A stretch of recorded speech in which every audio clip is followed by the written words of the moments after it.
Good afternoon, ladies, or a cold afternoon here in Hong Kong at sa iba pang mga bansa na may winter. So, I just want to react to a certain videos and post. No, this is my reaction to Luis and Jillian video while they are playing sa upload po ng Tikram Kids. No, so as you can see, guys, no, nakita niyo po na nanggigigil. Totoo po, nanggigigil po si Jillian, nakagatin or saktan si Luis. No?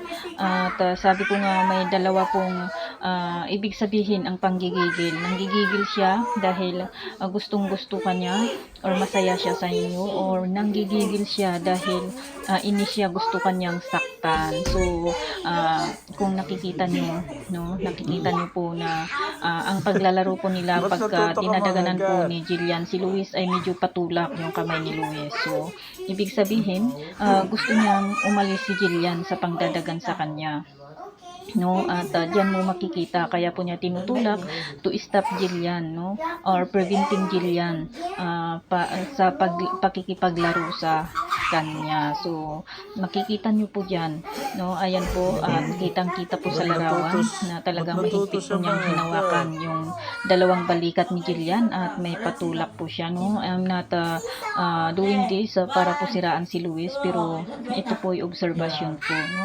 So, pag i-compare po natin sa mga latest na upload ni Tikram about playing with the kids, no, kung nakita po ninyo, napanood nyo po ang pakikipaglaro ni Jillian or ni Jess kay Dave, is kakaiba po, no. Dave is willing pong masaktan si Dave para lang po mapasaya niya ang kanyang mga kapatid, no. Kahit nadadaganan siya, kahit nabibiling-biling yung kanyang mukha, nasasabunutan siya, naapakan siya, is hindi po nagtutulak ang ating Kuya Dave. Hinahayaan lang po niya ang kanyang mga kapatid na gawin ang nagpapasaya sa kanila, no. So, ayan, iba po ang banding ng mga ito. At nakita nyo rin po, no, na talagang malapit na malapit si Jess at si Jillian kay Dave, because of that, no. They feel nararamdaman po nila yung pagmamahal, totoong pagmamahal ni Dave para sa kanila, na wala pong hesitation, no. At sabi ko nga, nakita nyo rin po dito sa videos, no, nung nahiga ng ating Kuya Dave ay pumunta agad si Jillian sa kanya, sabi niya dada, no. So I feel happy for that kasi alam nila na andun ang kanilang Kuya Dave na magko-comfort sa kanila if ever masaktan po sila, no.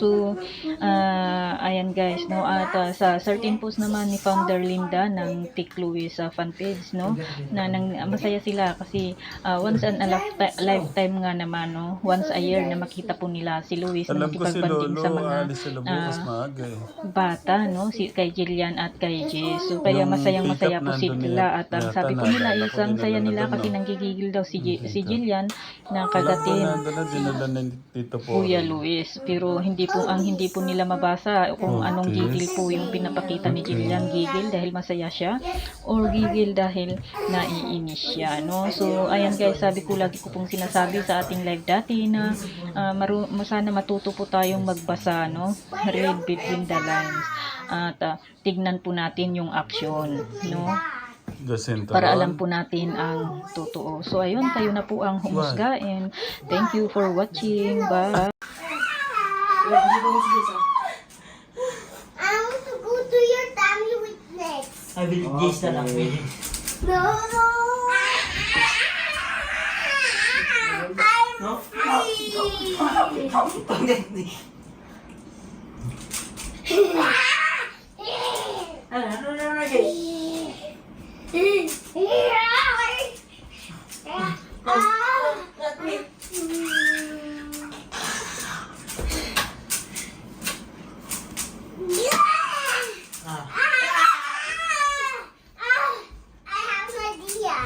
What?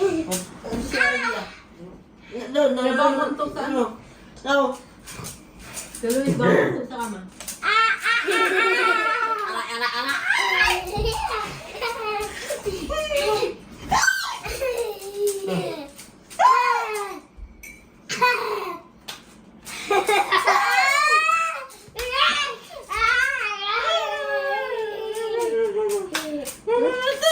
That's not a good idea.